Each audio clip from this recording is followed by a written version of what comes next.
C'est une rentrée politique importante pour la Wallonie. Prime à la rénovation, réforme de l'administration, impact de la réforme des allocations chômage. La Wallonie est à la croisée des chemins. Le chef de file du PTB en Wallonie, Germain Mugué-Mangango, est l'invité du Café Sans Filtre. Bonjour messieurs. Bien, bonjour Emmanuel. Sans oublier les défis budgétaires pour la région, des économies à environ 230 millions d'euros pour cette année. Bonjour Germain Mugué-Mangango. Bonjour. Si vous deviez soutenir le gouvernement d'Olimont, quelles mesures vous soutiendrez ? Non, je dois dire qu'il n'y a pas beaucoup de mesures que je tiendrai Aucune, vraiment du gouvernement de Limon. Non, c'est un gouvernement de casse sociale, exactement comme le gouvernement fédéral. Donc c'est un gouvernement qui nous dit par exemple qu'il ne va pas produire de taxes. C'était vraiment la promesse de ce gouvernement MR engagé. Mais en fait, ce qu'on constate, c'est que les mesures qu'ils imposent notamment aux communes produisent des nouvelles taxes pour les gens. C'est ce qu'on appelle les taxes bouchées. C'est les taxes qui ne disent pas leur nom, mais quand vous payez par exemple votre taxe poubelle à la Louvière 43% plus cher, jusqu'à 252 € par famille, c'est en fait une taxe qui ne dit pas son nom. Ce ne sont pas des taxes régionales, ce sont des taxes communales. Oui, mais quand les communes justement... Et ici on parle de la région. Mais quand les communes justement sont avec le revolver sur la tempe par la région en disant vous devez faire des économies drastiques, évidemment les communes prennent des mesures pour faire des économies. Par exemple à Charleroi, la garderie elle était gratuite et maintenant certaines familles vont payer jusqu'à 50 € en plus par mois. Et donc pour les gens évidemment c'est une nouvelle taxe. D'accord, c'est très intéressant puisqu'on voit maintenant que le PTB est au pouvoir, a pris ses responsabilités à Mons avec une coalition avec le Parti Socialiste et Écolo. Et là aussi on voit l'instauration d'une nouvelle taxe. Vous assumez ça ? Quelle taxe ? La taxe sur les propriétaires de coach.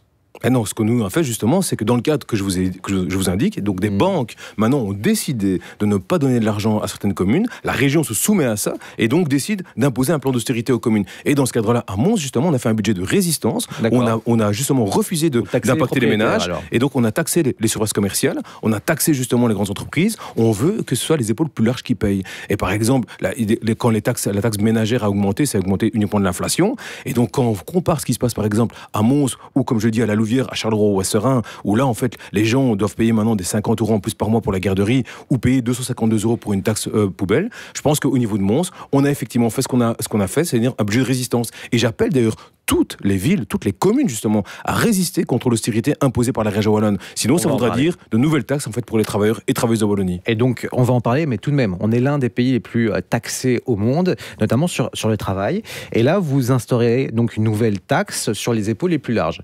Finalement, à force de taxer, il n'y aura plus rien. Mais en fait, on n'est pas un des pays les plus taxés. On est un des pays où les travailleurs... Où les travailleurs sont les plus taxés. Voilà, où les travailleurs sont les plus taxés. Parce que justement, on est un des pays où on taxe moins justement les grands patrimoines, ou les grandes fortunes, ou les grandes entreprises. Et donc c'est ça justement le fond de notre problème. C'est de dire à un moment donné, quand pendant des années, vous refusez justement de taxer les épaules les plus larges, en fait, il est plus facile manifestement pour la droite de taxer les travailleurs et les petits indépendants. Et ça, nous, on trouve ça inacceptable. Vous ne craignez pas l'augmentation, par exemple, des loyers pour les cotes ?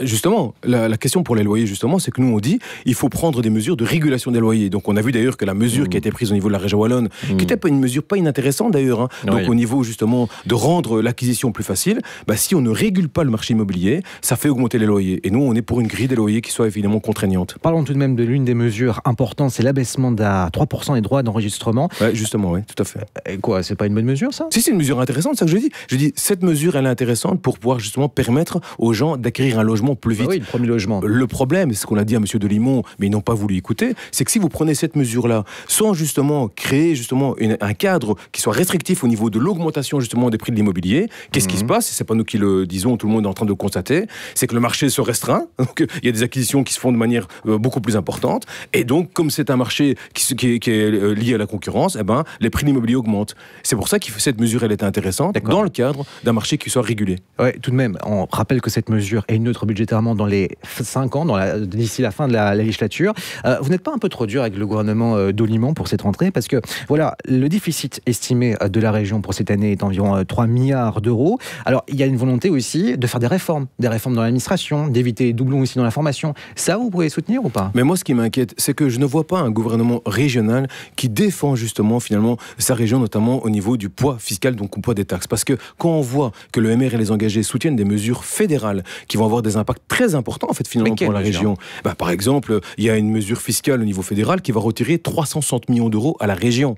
Donc ça c'est un élément Exactement. Il y a aussi la mesure, évidemment, contre les chômeurs, mesure qui est mauvaise sur le fond, mais qui va dans le temps, la limitation de chômage, oui. et qui va coûter en fait 100 millions d'euros aussi à la région et à la commune. Et il y a notamment ces décisions. 300 millions pour les CPS. Il y a notamment cette décision. C'est progressif. Il y a notamment cette décision d'aller justement chercher un budget d'armement de 34 milliards, c'est de ça qu'on parle. Oui. Et les entités fédérées, donc les ministres fédéraux l'ont déjà dit, vont devoir aussi évidemment mettre la main au portefeuille. Et ça veut dire quoi? Ça veut dire que le gouvernement aimerait engager M. Delimont nous cache les prochaines taxes qu'ils vont imposer. Et nous, on veut savoir comment ils vont effectivement récupérer cet argent. C'est pas aussi peut-être une aubaine, malheureusement, de fabriquer des munitions à travers les usines que la Wallonie possède? Ben justement. Ça va pas créer de l'emploi. Justement. De manière vraiment pragmatique. Moi, je respecte le secteur d'armement qui est actuellement en Wallonie. Mais si on essaie de nous faire croire que ça va être évidemment la nouvelle manne économique, c'est faux. La seule manière d'user un tank, c'est de faire la guerre. Donc c'est de ça qu'on parle. Donc ça veut dire que la seule manière en fait d'user ce qu'on va produire, c'est de faire la guerre. Et l'autre élément, c'est qu'en fait, on a beaucoup plus de retours si on investit dans l'énergie, dans le care, ce genre de secteur-là. Là, on a beaucoup plus de retours économiques que si on investit dans l'armement. Mais tout de même, alors vous dénoncez quelque part l'austérité en région wallonne, mais je rappelle ce déficit, donc c'est le ratio entre recettes et dépenses, il est de 3 milliards. Et le budget de la région wallonne est d'environ 20 milliards. Il faut quand même faire le ménage, non? Mais justement, ce déficit, il est lié à des décisions... Il n'y a pas trop d'acteurs en Wallonie? Le déficit, il est lié à des décisions politiques. Je vais vous donner 2 petits exemples. Premier exemple, c'est qu'on donne beaucoup d'aide économique aux grandes entreprises. Cora, qui est par exemple à licencier, c'est 3,6 millions d'euros de subsides. Et donc toute une série d'entreprises... au niveau fédéral, ça? Non, pas du tout. Au niveau régional. Les subsides économiques, c'est au niveau régional. Et quand nous, on pose la question de la pertinence de ces subsides, à savoir, est-ce qu'il y a une condition d'emploi, est-ce qu'il y a une condition d'efficacité, en fait, il n'y a pas justement ce genre de conditions-là. L'autre élément, c'est que quand on voit par exemple au niveau fédéral, là, le tax shift qui a été mis en place par le MR et la NVA et qui a fait perdre 8 milliards d'euros à la sécurité sociale, 8 milliards d'euros non financés, c'est lié à une décision politique. Et quand Bardo Wever dit, en fait, je l'ai fait exprès, comme ça, en fait, on met en danger la sécurité sociale et on peut faire des économies, là, on voit que la droite fait semblant de pouvoir gérer l'argent. En fait, avoir les engagés, le MR. En fait, la droite ne gère jamais le budget. La droite, elle fait des trous dans le budget. Elle fait des trous de budget pour justifier après des mesures d'austérité. Et donc, c'est lié à des décisions politiques. Et nous, on conteste ça justement. Il faut justement pouvoir à un moment donné aller chercher l'argent dans les entreprises, dans les privilégiés politiques et aussi évidemment taxer les millionnaires. Et vous n'avez pas peur qu'ils partent, ces millionnaires et ces entreprises? Beaucoup de pays le font sans que justement ces millionnaires partent. Avec cet argument-là, justement, on taxe toujours les mêmes. C'est ça qui est fou. Et donc, moi, je pense effectivement que les gens, ils ont raison de se mobiliser. Quand j'entends, par exemple, qu'il va y avoir cette manif le 14 octobre, justement, contre la politique antisociale de l'Arizona, je pense que c'est tout à fait justifié de le faire. Brièvement, un mot aussi sur le décret qui sera revu concernant les exportations d'armes en Wallonie. Adrien Delimont dit être aligné sur les sanctions qui ont été décidées au niveau de l'Arizona concernant les conflits au Proche-Orient. Est-ce que quelque part vous êtes satisfait du positionnement de la Wallonie? Ce qui se passe actuellement par rapport au dossier de la Palestine, c'est grâce d'abord à la mobilisation. Et d'ailleurs, je veux vraiment remercier les milliers de personnes, puisqu'il y a eu entre 120 et 130 000 personnes qui sont mobilisées. Mais par rapport à ce décret qui doit être revu. Et ce qui est fou, justement, c'est que M. Delimont, pendant 2 ans, a prétendu qu'il n'y avait pas de transit d'armes vers Israël qui passait par Beerzeh. Oui, mais ça a été cassé et justement, par un conseil d'État. Non, ça a été cassé justement uniquement sur la forme. Il aurait fallu simplement que le gouvernement fasse un nouveau texte et ça aurait été réglé. Et maintenant, par cet accord-là, ils reconnaissent en fait finalement qu'ils ont menti pendant 2 ans. Eh bien, merci Germain Mugemangango. C'était un café sans filtre très serré ce matin. Merci messieurs, bonne journée. À bientôt, il est 7h22.